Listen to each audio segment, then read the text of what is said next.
Namo tassa bhagavato arahato samma sambuddhassa. Namo tassa bhagavato arahato samma sambuddhassa. Namo tassa bhagavato arahato samma sambuddhassa. So we go back to what we haven't finished. The unfinished business is the little paragraph on page 50, the one person. So we did not finish we did talk about the six things unsurpassed, right? We did talk about that. That is the 6 superpowers. So, but we did not talk about the 4 analytical knowledges. So let us look at the 4 analytical knowledges. So that is the third paragraph, the third line. So it is the manifestation of the 6 things unsurpassed. That means the manifestation of the 6 supernatural powers. And why would the Buddha is considered as the best of all people because of all these reasons? And why is he considered to be unique with our peer, with our counterpart, incomparable, unequaled, matchless, unrivaled, the best of humans? It's not that he is so arrogant to call himself I'm the best. No, but because of all these powers, that he becomes the best, and also because he rediscovered the truth of existence of the universe and human beings. So, and nobody else has the ability to discover that. So that's why he's considered to be the best of human, or the best of humans. So the 4 analytical knowledge it doesn't say in here. That's why I wanted to actually tell you what are the 4 analytical knowledges. The first one is the analytical knowledge of true meaning. What does it mean? What does it mean? So it means that he understands, he knows what's the true meaning of the Dharma. And when he teaches the Dharma, that he has this wonderful supreme knowledge that he can actually analyze so well, and also so perfect in communicating, in verbal communication, to present an appealing ways and meaningful ways of the presentation of the Dhamma. Does Buddha have a name before? Gautama. Gautama is his real Siddhartha. Oh. Siddhartha, Prince Siddhartha. Oh, okay, so the first name would be Siddhartha, or is it? Gautama the Buddha. Siddhartha is his mundane name. Oh, okay. If you get some time to ask him to read you the first chapter, that the introduction, you will hear the history of. Oh, cool. Okay. So he has this power. He has this perfection in verbal communication with appealing and meaningful ways of presentation, the true meaning, the true meaning of the Dhamma.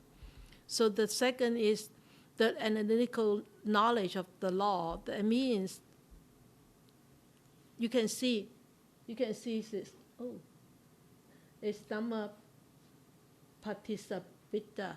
Patisabhita, that means the analytical knowledge. So analytical knowledge on what? On the Dhamma. So the Dhamma is the knowledge of the law. Law of what?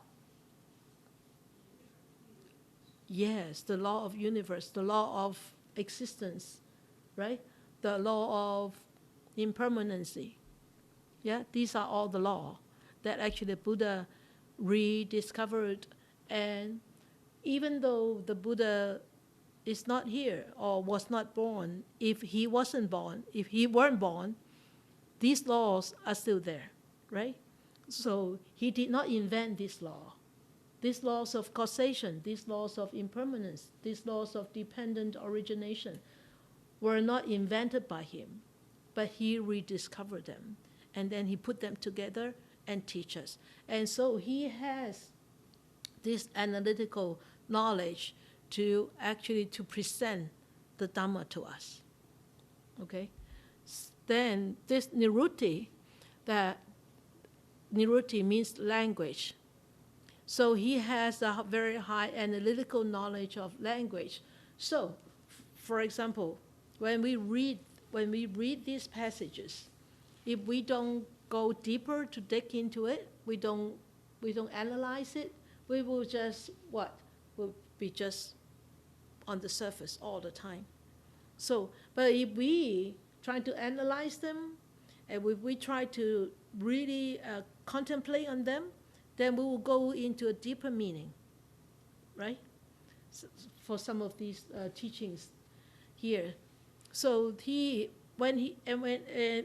this knowledge, that means he has a way, he has this special way, he has this really supreme way on how to understand this through the how to present in this language.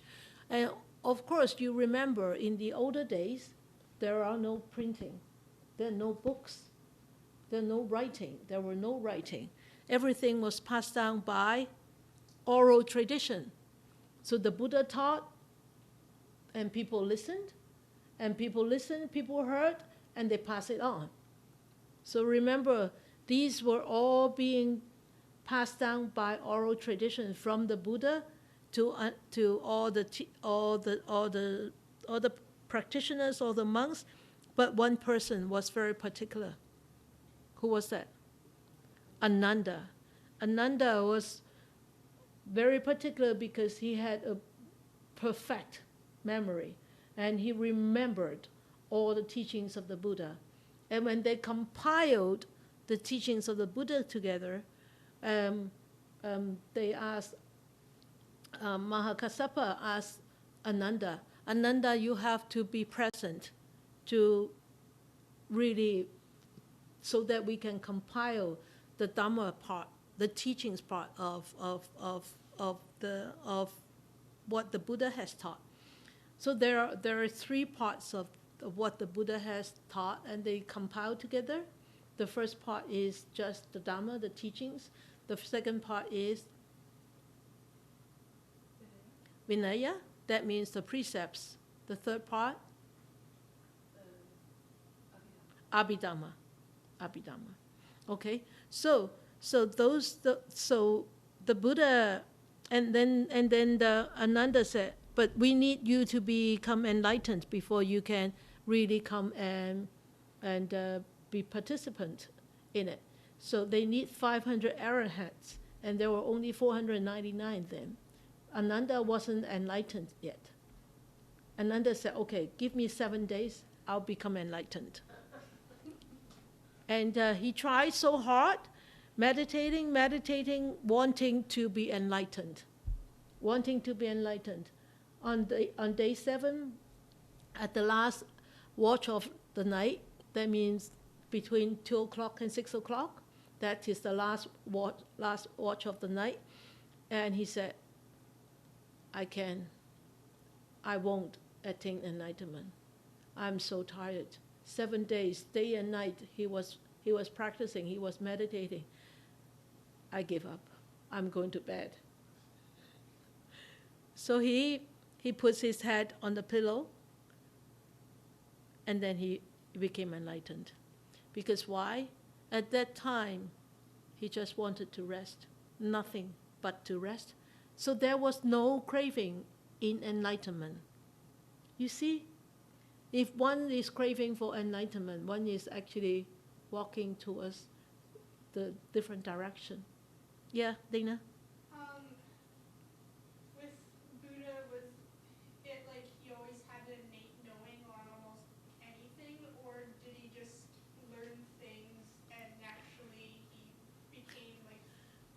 That is the power. That is one power that he has.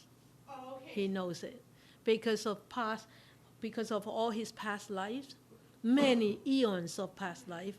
He has been practicing, developing, like a kid. If a kid has been studying all the time and continue studying, of course he will gather more knowledges, right? But a Buddha is not studying. A Buddha is actually practicing. Right. So he developed this insight. And even though if he doesn't know how, for example, I'll tell you some stories that are real and updated and modern times. There was a monk, they know him. I've always talked about him, the fruit monk. Remember the fruit monk in Taiwan? Crooked and always sat up, never lie down to sleep, remember? And he doesn't read. He doesn't read the words. He can't read. But people ask him questions. He said, about particular sutra, for example, particular sutra, he said, okay, you read it to me, and I'll explain it to you. When people read it to him, and he just explains it so fluently. He never studied that sutra, but he knows. Why? There is this inner knowledge, because he's enlightened. You see? So there is no obstacles. But us, we have a lot of obstacles. So like the whole thing that I get confused on is like with like Christianity with Jesus, like they talk about in the desert the temptation and whatnot, and he doesn't make a mistake. And I don't think Buddha makes a mistake either. I haven't read a lot of it yet, but You should read his lifetime, yeah. life story, because he has so much temptations. Does it say that he makes an error and then learns from it, or he's learned from the past life, so therefore? That is a super knowledge that he has. Oh, okay, yeah. Okay. Naturally possessed. Mm-hmm. All right. So the fourth is Patibanya Patisambhita. That means the analytical knowledge of inspired speech. That means whatever he talk, whatever he say, it will just inspire people. Okay? And so that is the four analytical knowledges that is actually mentioned in this paragraph. So, no questions? No. Okay. So in the history in India, and there are a lot of poems which are considered as the literary history of the world, as creative writing. And so I want to share with you a couple of these poems written by the elders. And this is written by Elder Sirimanda. Tera means elder, okay? And it's translated by Andrew Olansky. Sorry, okay. And it says, the world is assailed by death and smoothed by old age, pierced with the arrow of craving, and always obscured by desires. That's how it says about the world. The world is assailed by death and besieged by old age, eternally beaten with no relief, like a thief beneath the rod. So when you read these two paragraphs, what did it remind you? Which chapter did it remind you in this book?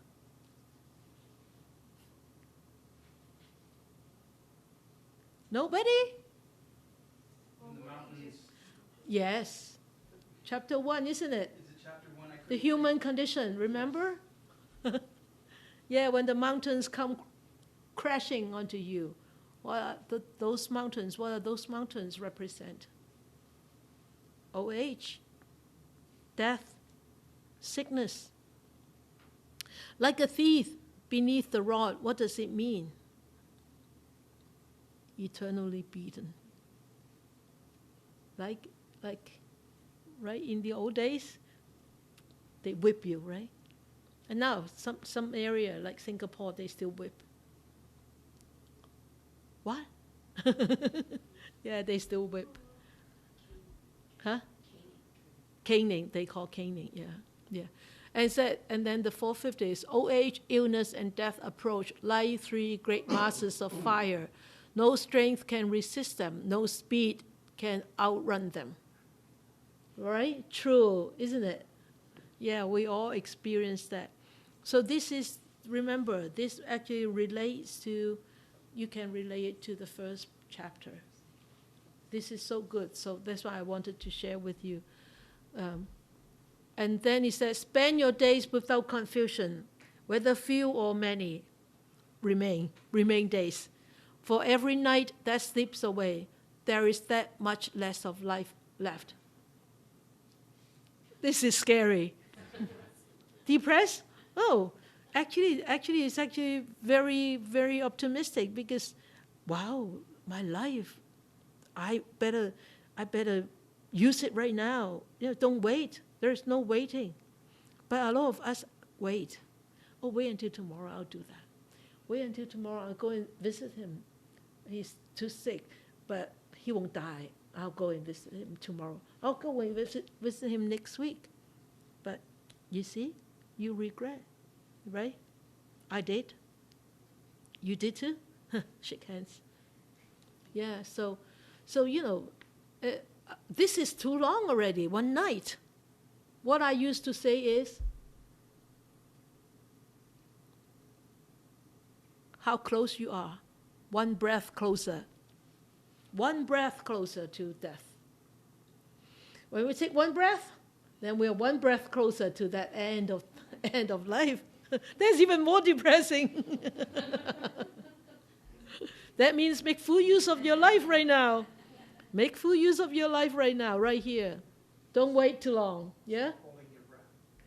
Hold your breath, okay. Okay, don't breathe.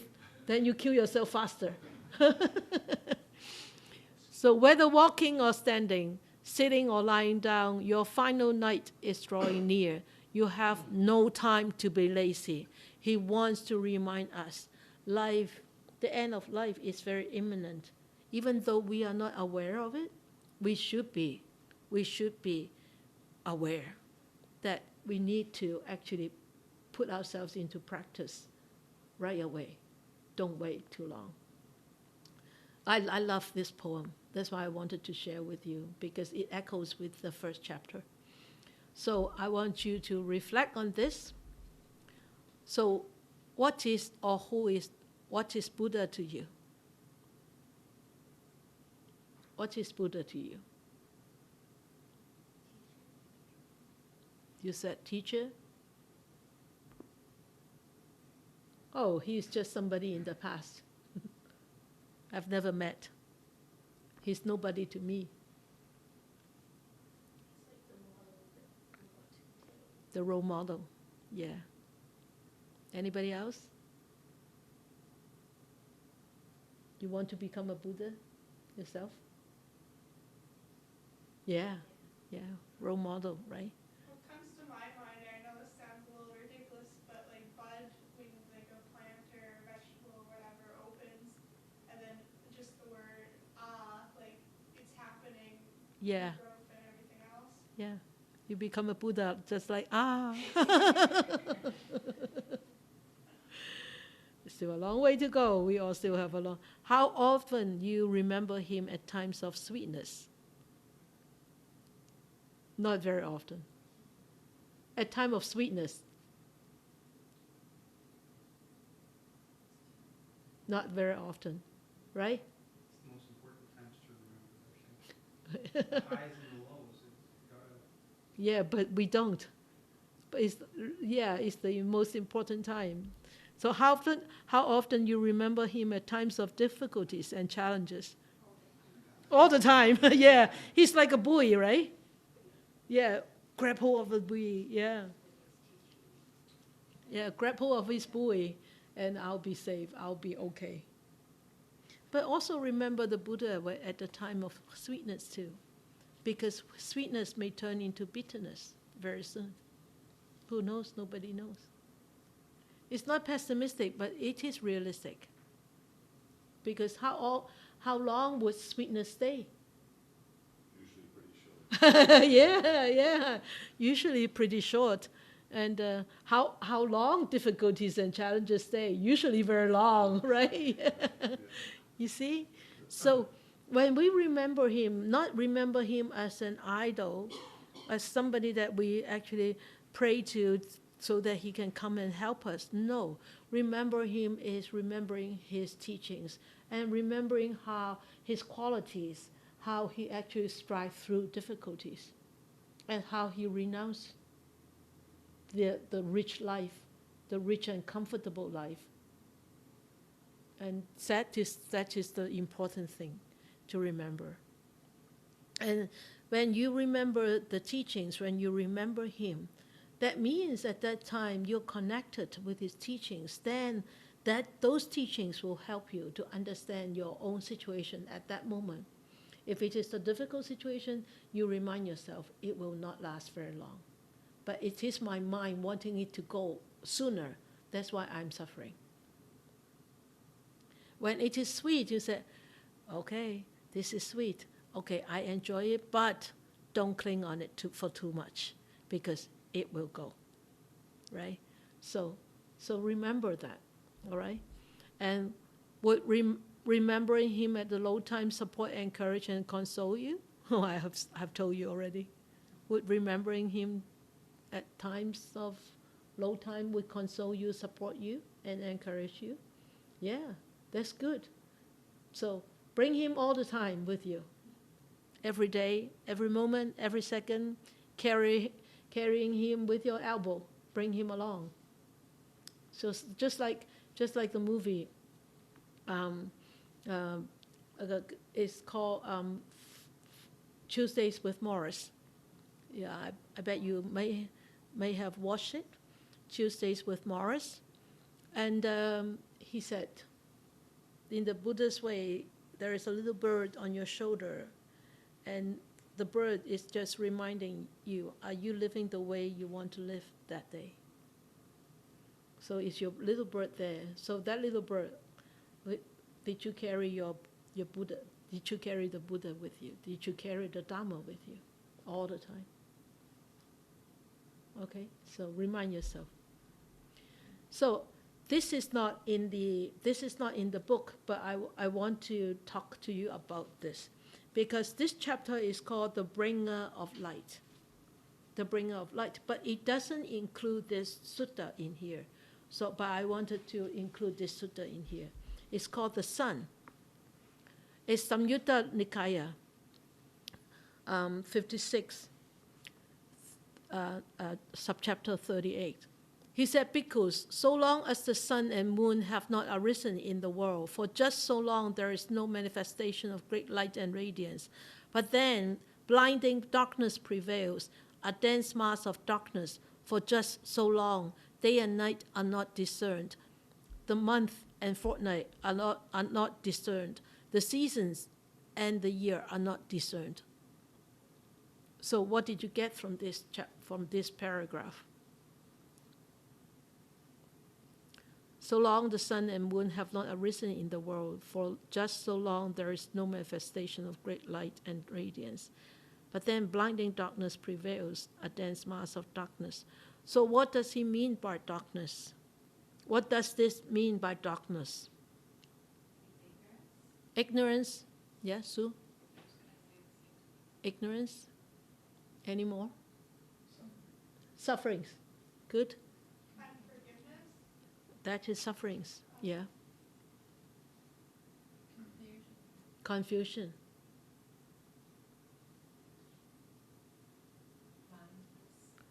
Blindness. No understanding of the Dharma. Actually, anything. Anything that is blindfolding your mind, not giving your mind clarity, not giving your mind the wisdom, that is darkness. Yeah? Ignorance, craving, anger, doubt, arrogance,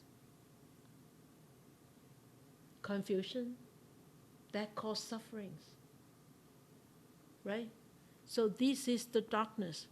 And for just so long, day and night are not discerned. The month and fortnight are not discerned. The seasons and the year are not discerned. So you cannot make it out. Make out whether it's a day and a night, whether it is December or June, whether it is autumn or winter, because it's so dark. It's so dark.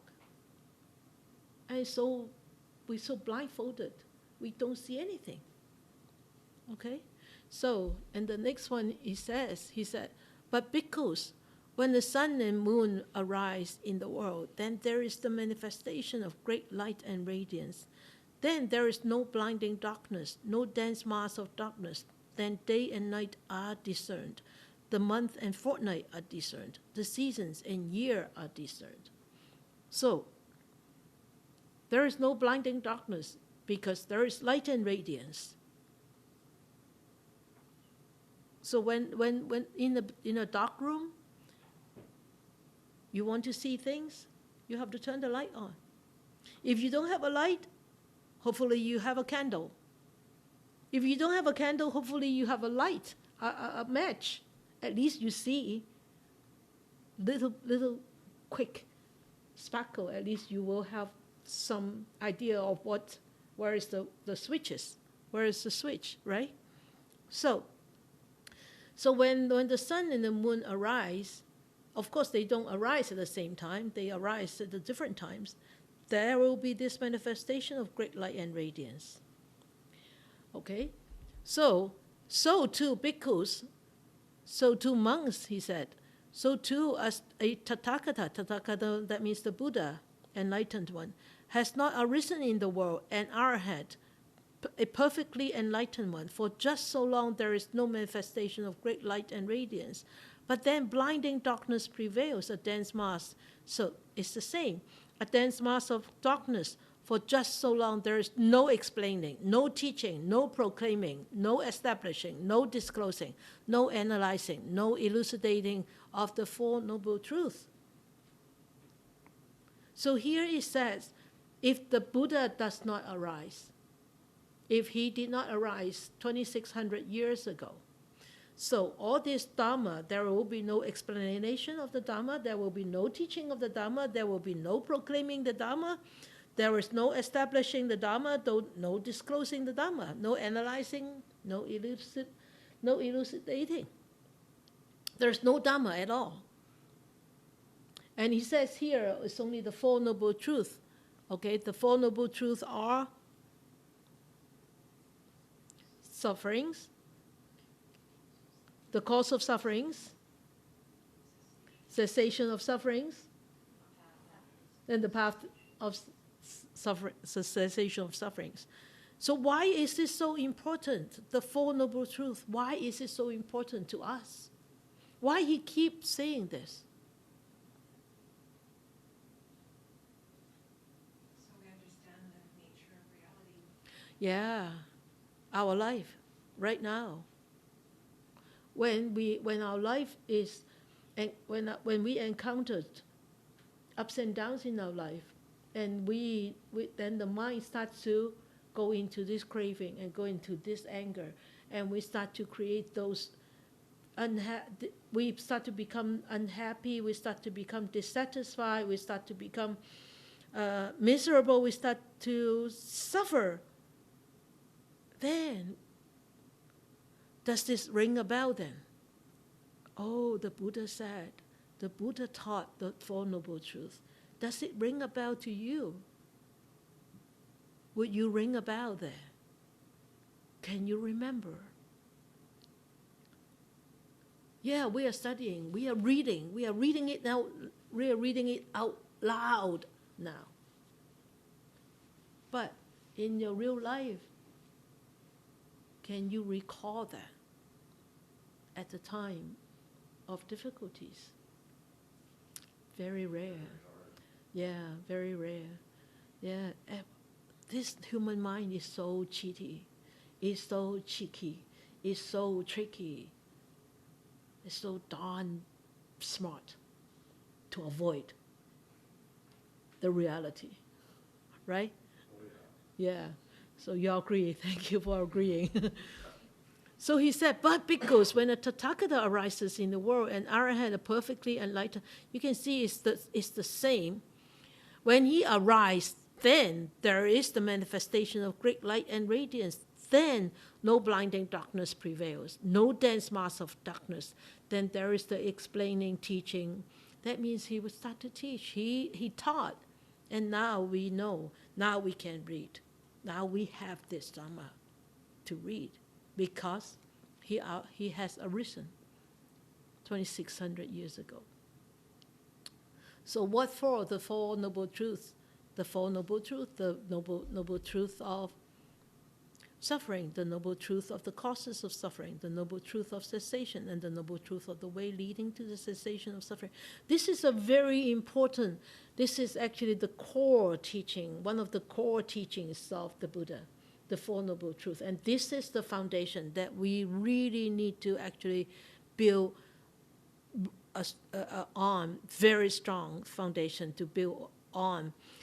And we need to constantly remind ourselves, we need to constantly to contemplate on the Four Noble Truths. Then you will say, wow, sister, that would be too pessimistic. We're constantly talking about suffering. No. When you constantly realize that there is suffering in this life, then what is possible to come? What kind of mind you will have?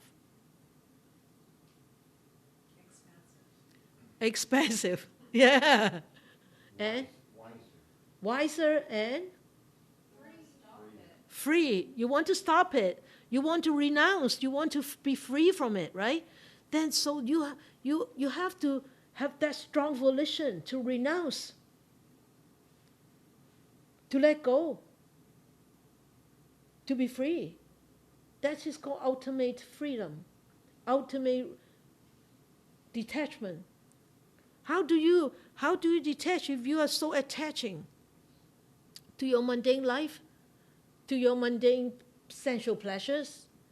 How are you going to actually to practice this? You can't. That's why so many people find practicing the Buddha's teaching is so difficult, because they think that the Buddha force us to let go of everything. No, I cannot eat dinner. I cannot have dilly bar.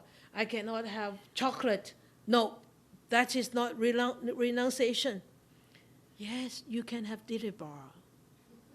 You can have chocolate. You can eat dinner.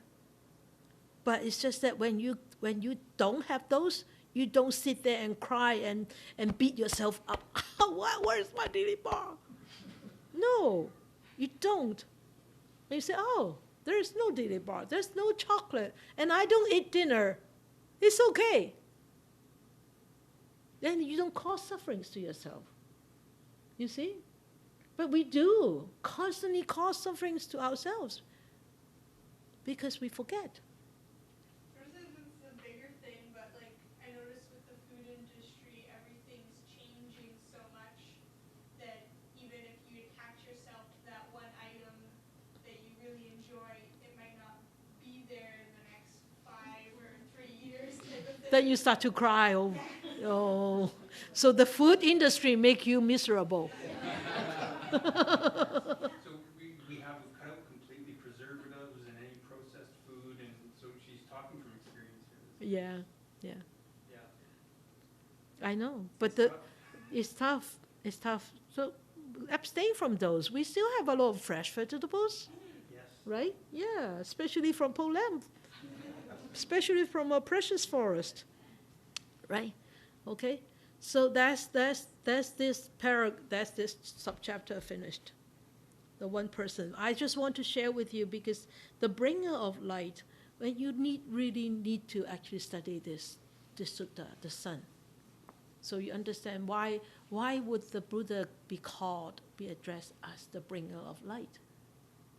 Okay, that sutta actually taught us. So I want to share with you based on this. Oh, I'm sorry. This is a very small word. Oh, Sahutta. Sahutta is another elder, was another elder, and he wrote this poem. Of course, the poem was in Pali. It was translated into English, okay? So he was the bearer of 32 major marks, resembling but the moon with her lunar mansions. What does it mean? The moon with her lunar mansions.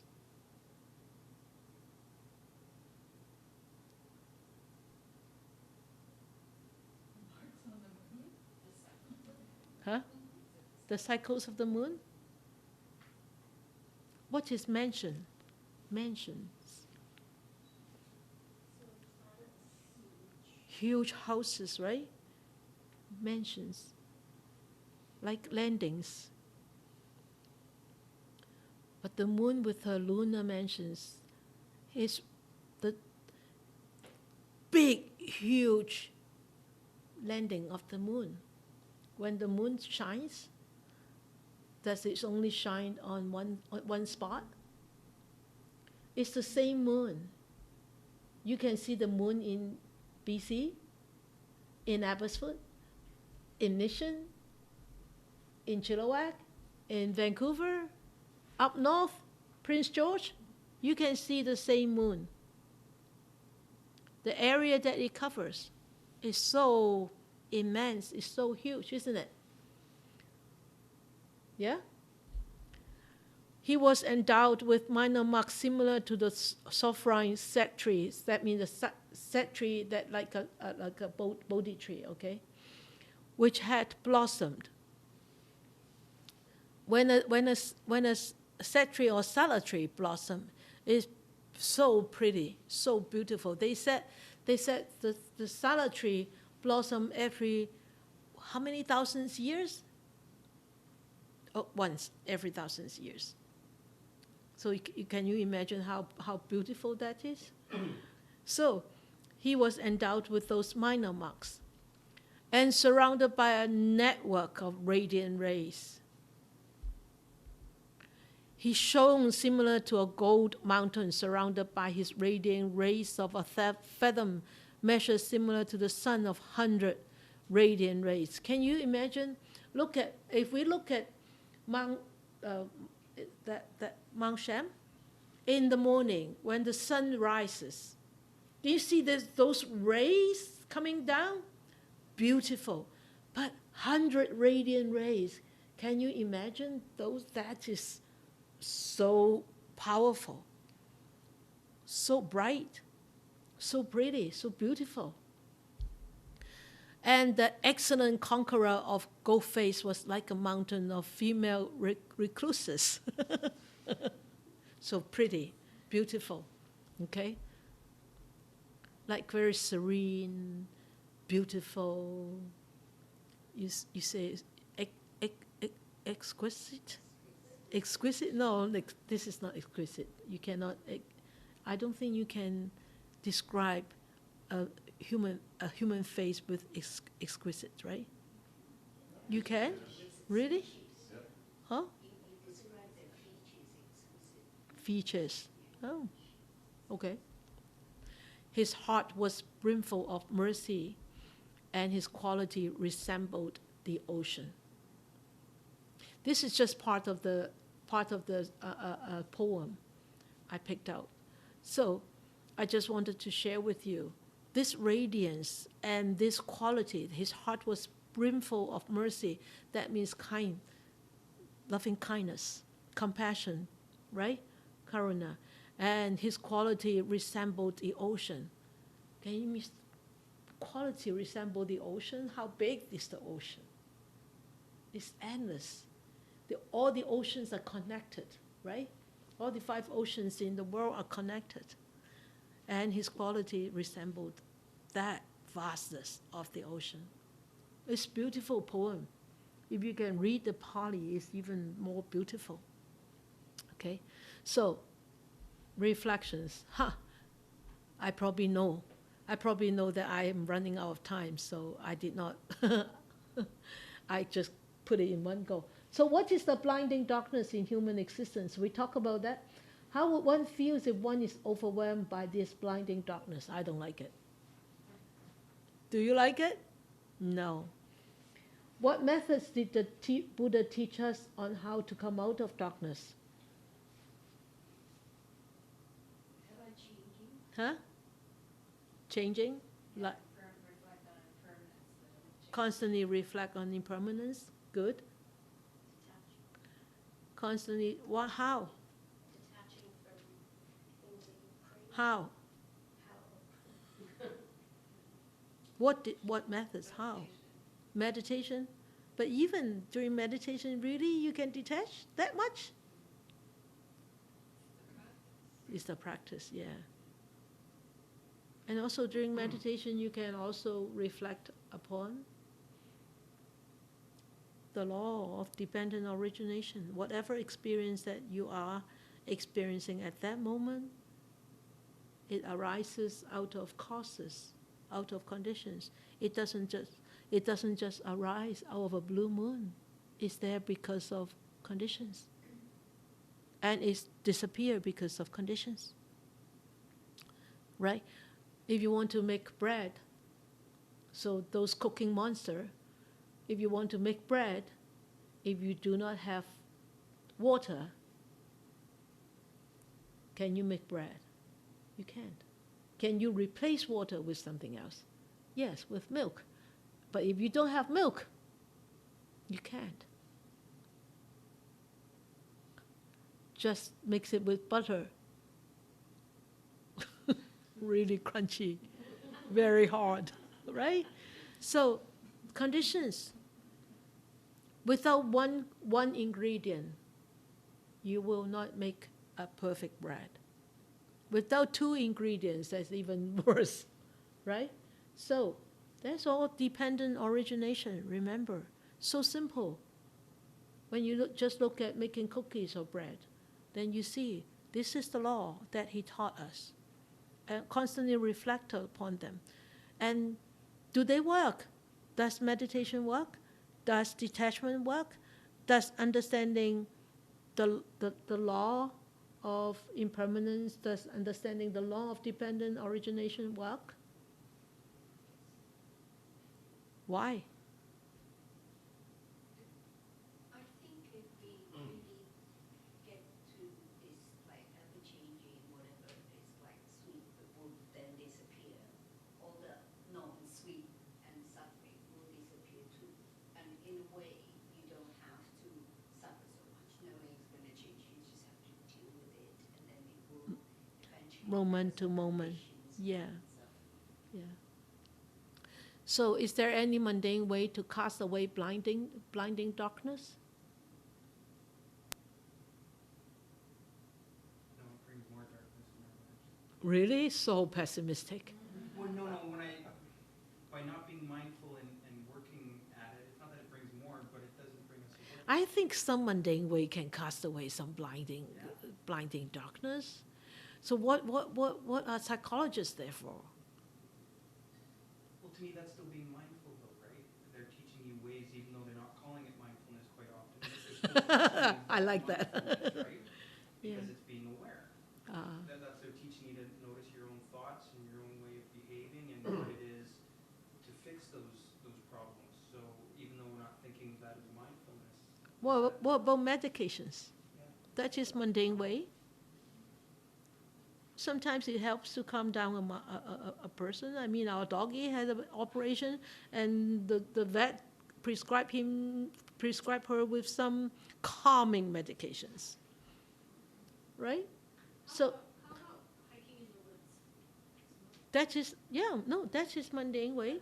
Yeah, that is mundane way. Eating, that is mundane, but would it really help?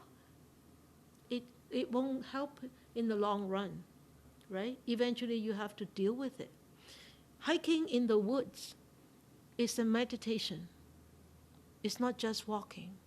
If you can walk, if you can hike with a strong awareness, I tell you, that is a very deep walking meditation. And it is one of the really supramundane way to mundane and super mundane way. But if you're walking and then you're singing and then you're wandering thoughts, and it's not going to help much. Superficially, you think that you feel better, but it will come back to haunt you over and over again, unless you really be aware and deal with it. Yeah. I think every moment you have a chance to Yes. cast away a little bit. Yeah. Yeah. Just like rubbing down the dust on the Mount Sumeru, right? Every 100 years we wipe down one stroke, right? So, how do they differ from the Buddha's way or from the Buddha's teachings? I'm just asking you to reflect upon, and so think about that, okay? And you can discuss it, later on. All right? Okay. Any questions? No. Okay. 1 hour is over. Okay. Let us dedicate the merits. May these blessings extend to all, that we, with all the other living beings, together will attain the Buddha way. Let this good thought to arise. May we wish more and more people will encounter the words of the Buddha, study them, practice them, and help themselves to free themselves from those entanglements and be free, happy, and peaceful.